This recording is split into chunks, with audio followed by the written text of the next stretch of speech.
All right, folks, can you hear and see Adam all right? Everybody can see too? I'm going to take that as a yes. I am so excited, folks. You are welcome to Pan's Magic Library for Superheroes. I'm so excited to introduce you to Adam Haritan, the naturalist behind Learn Your Land, which is an extensive video and written catalog of hundreds of edible survival plants and mushrooms that viewers can use to help themselves and others, not just in a survival situation, but also to live more ethically with the environment that you inhabit. He has an awesome channel of the same name, Learn Your Land, of high quality teachings on YouTube that's nearing 500,000 subscribers with dozens of millions of views. I think he might even have hundreds of millions of views. And his classes to learn trees and one of the most challenging identification processes, mushrooms, are available sometimes for sign up. You can get on the wait list on his website. Adam, what got you into foraging and wilderness survival? I was hungry. Hungry for knowledge, but also hungry for food. Probably more so the food than the knowledge. But it's about 50-50 right now. Yeah, I developed a very deep relationship to food maybe about 13 years ago. I had never had a high quality relationship to food before that. And studying health and studying nutrition inevitably led me to foraging for wild foods. Because if you study health long enough, and you like food, and you study healthy food, you realize that some of the healthiest foods are the foods that grow in the wild. Now, my diet isn't 100% wild. I don't think it'll ever be 100% wild. I don't think it needs to be 100% wild. But I understand that some of the diet, at least for me, needs to be wild in order to maintain this kind of health, but also in order to connect deeper to the land that I live on. So it's not just a physical health, it's more like a spiritual and a soul-filled health that no nutritionist really talks about, because I studied nutrition at the university level. They never talk about nature, they never talk about a connection to food, but I was feeling that, and I thought, well, if they're not going to teach me that, I'll try to figure it out on my own, or I'll try to find teachers who will help me down this path. So it was food that led me down this path. Yes, talk a little bit more about that nutrition background. I think people may not understand the vast amount of benefits in a very plant-heavy diet. Do you have a comment on that? What kind of diet? I'm sorry, I didn't catch that. A plant-heavy diet tends to have a ton of very powerful nutrition benefits. I don't know if you wanted to comment on that also, based on your nutrition background. I mean, it's interesting because if you study diets right now, I mean, this probably goes back decades, if not longer than that, but there's always fads with diets. And so I've gone up and down through different fads and gone through them, come out of them, and you see what's going on right now. And there's this huge push right now actually to eat meat, a lot of meat, like the carnivore diet, or the primal diet, or the paleo diet, or the keto diet, and not as many plants. I don't think I'll ever go down that path. At least I don't see myself going down that path, because I like plants a lot, and I see a need for plants in the diet. I mean, there's things called phytochemicals, phyto for plant, and then chemicals, and you don't find these things in animals. And there's a lot of healing benefits to plants, a lot of medicinal qualities that you don't necessarily get from animals. But I don't see myself as a 100% plant-based person, because I do consume animals, and I see that as a way in order to connect to the land that I live on, is connect to the animals and eat some of these animals as well. I did the vegetarian diet, I did the vegan diet for a while. Personally, it didn't work for me long-term, but I did it for a very long time.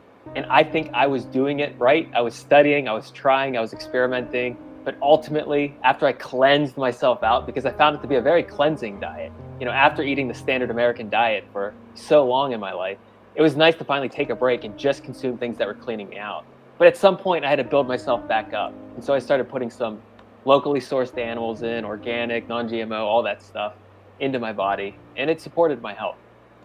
It really does make a huge difference. As a physician right now, even though there are a lot of keto or meat-based fads, a lot of the meat fads are really, there's only really one good case study on the eating mostly meat, and that case study really goes towards folks who have neurological disabilities. It's still generally considered, at least in the physician community, that at least half of your food should be plant-based, and there's so much power in foraging, because that's kind of how our ancestors lived. Also, it was harder to get meat. So you've commented on the nutritional benefits of kind of a foraging lifestyle, and you've commented a little bit on the kind of spiritual connection you feel to your local land. Practically, what other ways have your foraging made you, or has your foraging made you more aware of the land in which you live and make you better able to be kind of a hero for it and for its conservation? When you forage for food, you start to develop a connection to that food, and not only to that food, but to the places where that food grows. And so you develop a connection to place. And when you develop a connection to place, you're more likely to fall in love with that place. When you're more likely to fall in love with the place, you're more likely to want to protect that place and to keep that place intact, or at least somewhat intact for future generations. Obviously, nothing in nature is static, so things will change, but you want some of that to be around. You don't just want it to be around for today, tomorrow, next week, just my lifetime. It would be nice if future generations could benefit from that particular piece of property and reciprocate as well. And I don't see people developing that kind of connection without being very intimate with nature. It's very easy to just be a passerby and walk through and not really pay attention to what's going on. And if you do that, it's okay. It's much better than not going out into nature, but you're less likely to fall in love with a particular place. And if you're less likely to fall in love, you're less likely to want to protect it. So I see myself as somebody who absolutely loves the land that I live on, and I want to protect it. And I've only gotten to this point in my life because I've been eating from it. And I derive a lot of my food from it. And if this place goes away, and if the woods go away, and if the forests go away, and the fields go away, a lot of my food goes away as well. And not just mine, it's not just me. It's other people who also forage, who also utilize this land as well. And so I like to teach people just the basics of foraging and getting into nature and developing an intimate connection with nature so that they also fall in love with a particular place and not just nature as this abstract thing. Because it's difficult to want to protect nature because that's too huge, it's too broad. But what about that forest that's 2 miles down the road? Yeah. Or that wetland that's 5 miles down the road? That's real, that's tangible. But it's hard to really want to protect it from a developer that's going to come in, or some housing development that's going to put a bunch of houses in, drain all the water out, ruin the whole landscape entirely. It's hard to want to protect it and defend it if you don't have a connection to it. Yeah, and if you don't know it, you don't care. For sure. Yeah. I love how you mention, how you use the word intimate too, because it really is like you're literally taking the chemicals from from the dirt into the plant and then into you, and it really is making you part of that life cycle. And I think in some ways, food is one of the most intimate things there is. There's obviously other biological processes as well, but I mean that's one of the big ones. So I love that. I wanted to ask you, because folks have been interested in kind of your core, actually we just covered this. I actually did want to mention and highlight also your website. Since you mentioned taking care of the land, you have this awesome section on your website with pretty much the philosophy you just mentioned, like learning your land, basically essentially why foraging is really, really important. And I love how you mentioned also that folks who want to learn to take care of their local land can get involved with local land trusts as well, and in that way kind of be a hero for their local forests. I didn't know that local land trusts and stuff like that even existed until I looked at your website, actually. So I thought that was really cool. I wanted to segue into some major dangers, because you actually sent out on your email, and I think on your YouTube too, this I think last week or the week before, about folks killing themselves with poison water hemlock. And we get really excited about foraging, and I think it's like one of the most important things to do.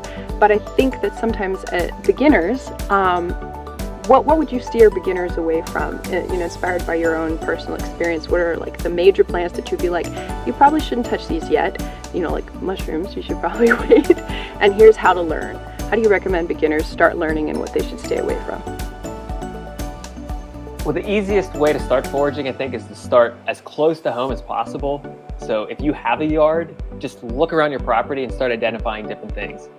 Even things that might not be edible, I strongly encourage people just to learn them. And so when I was first starting out, I wanted to know what was edible, and basically that was it.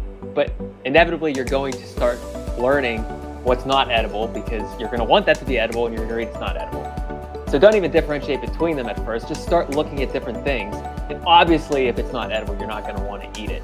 But start very, very close to home. Even if you rent an apartment and there's no nature around you, look at the cracks in the city sidewalks, because the first plant walk that I ever went on was in the city of Pittsburgh. And we were literally walking on concrete and just looking at the different weeds that were coming up next to the parking meters, right up out of the sidewalk cracks. And the vast majority of them were non-toxic for humans, meaning they weren't going to kill you outright, or they weren't even poisonous. Well, and Plantigo, toxins in them, but I don't mean they're going to harm you outright. Yeah, absolutely. Well, and Plantigo and dandelion love growing in cracks and cities, and those are edible. So you can always find something. Yeah.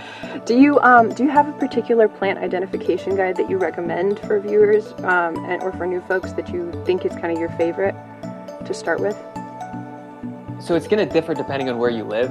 I always recommend picking up books that are very specific to your region, or even to your state. And many states actually have what's called like a flora of the state, which is a book that has every single plant species in your state in that book. Now, if you pick up this book, it's going to be like this thick, and it probably is 1,000 pages long, and it's going to seem very daunting and heavy, and how can I ever get through this? You don't have to start with that book, but I recommend getting a book at least that somewhat is closer to your region, because it doesn't make sense to learn plants of North America entirely across the continent when you live in Vermont and you really want those plants and you're not really going to travel to California or to Alaska or to Florida. So get a book that's as close to home as possible. And a great place to get these books is your local library. So I'm a huge fan of the local library system. If you have local libraries where you live, go to your library, ask the librarians for plant books. Even the books that were written in like the 40s and 50s, get those books out, because there's a lot of good information in there. And whenever it comes to plant taxonomy, not much has changed. So a lot of the scientific names that you see in those books will still be relevant today. With mushrooms, it's a little different. The taxonomy has changed a lot. But start with those. But if you want a specific foraging book, in my opinion, the best books are written by a man named Samuel Thayer. He's a good friend of mine. He lives in Wisconsin. He's got 3 books out. He has a 4th one coming out, I think, next year. His books are different because he doesn't cover 500 different species in a single book with just like a little blurb on each species with 1 sentence on how you use it. A lot of books actually do that. Not to say those books are bad, but they might not be that helpful for some people. His books are different because each plant is a different chapter. He has a whole chapter on a plant that he has intimate experience with. So he only has 40 plants in each book, but there's 120 in the 3 books that he has. So Samuel Thayer is probably the best foraging author to start with. That's really awesome. Yeah, he's cool. Do you have, what plants should people stay away from to begin with? If you're allergic to poison ivy, stay away from poison ivy. Learn that one first, or second or third, but learn it pretty quickly in your education. Anything that's going to cause contact dermatitis, because some of these deadly plants like water hemlock, which I talked about in a recent video, I'm touching it in that video. But it's not going to harm you unless you like crush it, you rub that thing into your skin, and you might absorb those toxins transdermally. So yes, you want to avoid the deadly toxic plants, but something like poison ivy, you don't even want to start rubbing it, trying to identify it, if you already have a sensitivity to it. So those ones might seem obvious, like poison ivy, poison oak, poison sumac, but a lot of people are allergic to them, including myself. So I don't like to touch those plants because I'll pay the price. But water hemlock is probably the deadliest plant in North America, if not one of the top 3 deadliest plants. Poison hemlock is another one. And what those plants have in common is that they're in a certain family of plants known as Apiaceae, which is the carrot or the parsley family. So this is an excellent family to learn because it contains edible plants, it contains medicinal plants, and it contains some of the world's deadliest plants. And to a beginner, a lot of these plants look alike. And so if you want to get really good at plant identification and hone your plant identification skills, work on that family, the Apiaceae. But yeah, water hemlock, poison hemlock. There's a lot of other ones out there as well that can do some harm, but water hemlock is probably the worst. And maybe identify the hemlocks, but don't eat them until you have somebody, don't eat the wild carrot until you have somebody there to like tell you this is definitely 100% wild carrot. That's why I really like the positive identification scheme, where it's like you everything has to, for those of you who don't know what that is, everything has to meet. You don't just say, oh, this looks like this. It all has to meet a checklist of criteria before you decide this is this. And that's awesome. I'm going to send out in the email, folks, for those of you watching, I'll send you guys a forward or a link to Adam's video on hemlock. He started off his email to his group very powerfully with the death of a 60-year-old gentleman or a man and his daughter from foraging and getting the wrong stuff with hemlock. So that sucks, and you guys should definitely avoid that.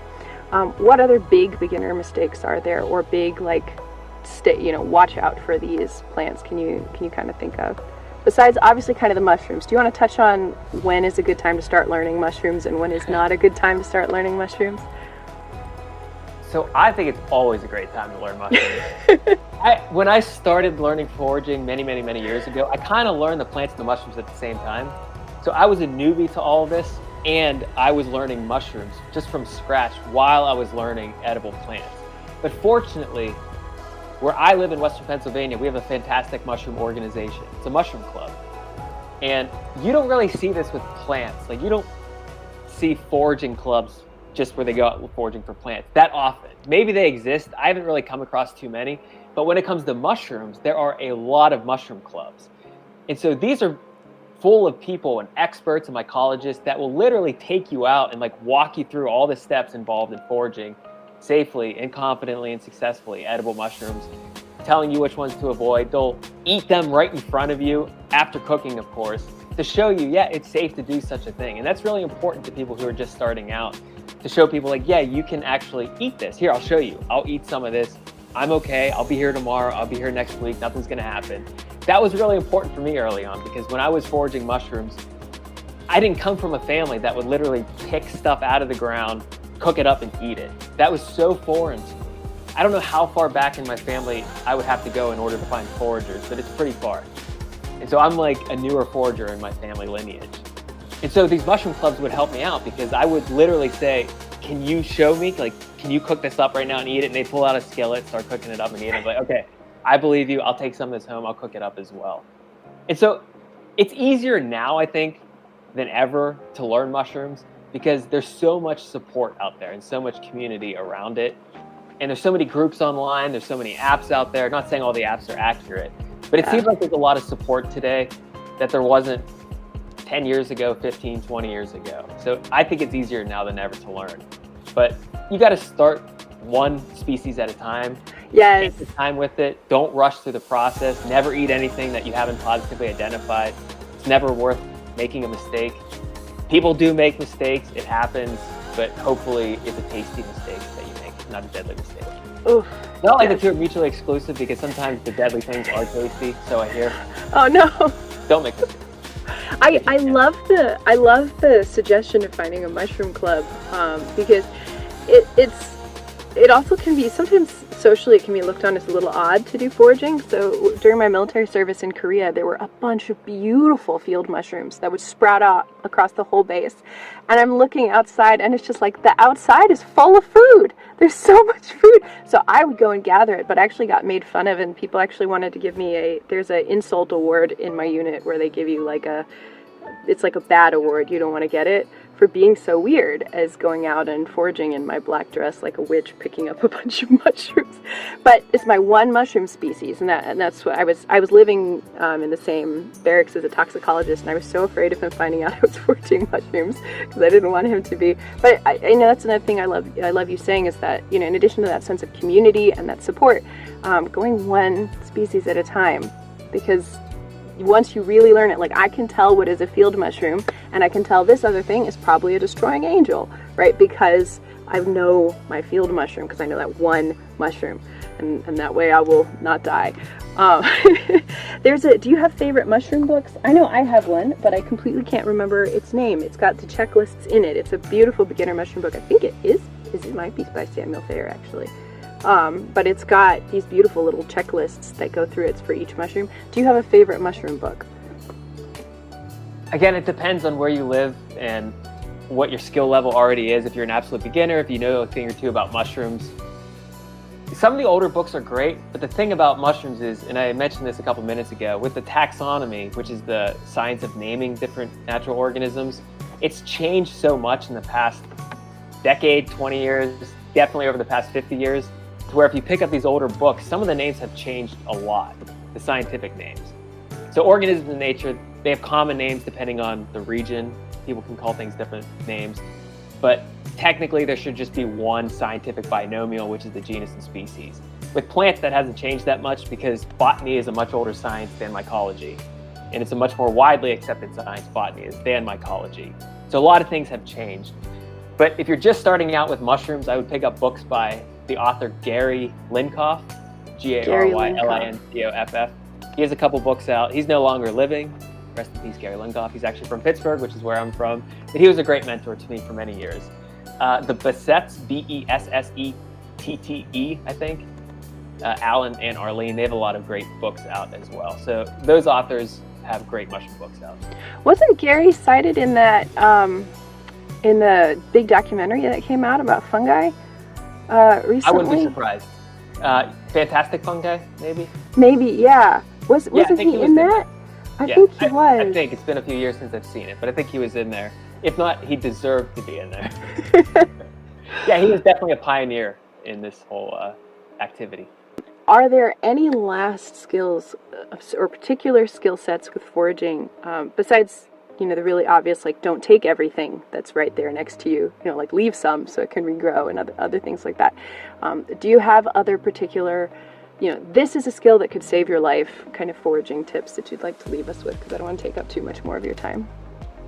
So this is going to answer your question, but in a weird kind of way. At least you might think it's weird, but I don't think it's weird. But a very, very important skill, and this just doesn't apply to foraging, but it can definitely apply to foraging, is develop the skill of forming a relationship with a mentor who will teach you the skill that you want to learn. A living, breathing mentor. And almost always it's going to be an older person. This is something that I learned early on. Nobody taught me it, but I just felt drawn towards being taught by a human who has gained the experience through trials and tribulations over the decades and can teach you in person, right across from you, can even hold your hand through the process, rather than going online, talking to people that you don't really know, trying to figure things out on your own. I think this is a lost skill. And I don't even think it was always a skill. I think it was just a given. Like, you would learn from older people in your community. Like apprenticeships. And I don't think we have a lot of that, at least here in the dominant culture in North America. At least where I live in Pennsylvania, we really don't have that. People pride themselves on being self-taught and self-learners and doing it themselves, or just figuring it out on their own or with peers, but not seeking out the people who already know these skills. It can save you a lot of trouble. It can help you out. And so with foraging, undoubtedly, there are a lot of people who know how to do this stuff. With mushrooms, it's the same thing. A lot of people who know how to do this. But when I was learning hunting, like how to hunt deer in my woods, I didn't go online. I didn't check out books from the library. I met a man who said, I will take you out. And we formed a very, very intimate connection over the years. And I'm so thankful that he entered my life. I don't know how it happened. It was just fate. We met each other. He was somebody who wanted to pass on this information. I was someone who was so hungry to learn this information. And so you're not just doing it for yourself, but you're doing it for that mentor that needs to get this information out before they go on to the next realm. Yes. That's a skill I think people should develop. Absolutely. I think that's a beautiful and maybe the most important thing to leave on. And that goes back to even the beginning with what you're saying about connecting with your land, connecting with your local community, and connecting with human beings who have a connection to your land is such a big part of it. And I think that's something that we lose a lot in modern, at least American and a lot of European cultures, that we aren't connected to each other because we're not connected to our world. And I think that creates a bunch of social problems. So I love what you said. Thank you so much for giving us some of your time. Any other things that you want to shout out? I've mentioned your website and your YouTube, and anything else that you want to shout out or make sure that people know and see. Yeah, just visit learnyourland.com, check out the YouTube channel, and spend lots and lots and lots of time outside.